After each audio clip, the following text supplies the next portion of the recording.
brothers and sisters, don't compare your pace with others. Just stay in your lane and trust the timing of God. Sometimes you're doing the right thing, but it is not the right time yet.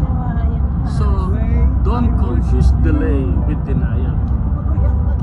Remember, God's timing is perfect.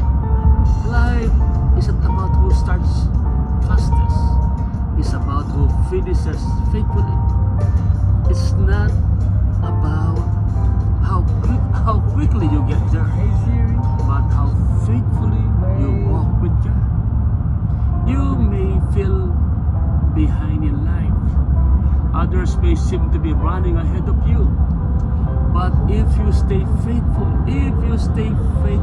stay obedient, stay close to Jesus, your moment will come. Amen. Your season will come. You're not late. You are not late. You're just being prepared. Remember this, my dear friends.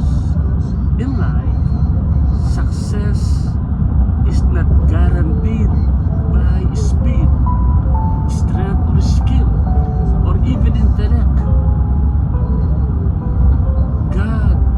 God's divine timing, favor, and purpose play a bigger role than human ability. You may not be the fastest, but with God, you can still finish well. Remember, it's all by the grace of God. Amen. Learn to walk in the Spirit. Be led by the Spirit.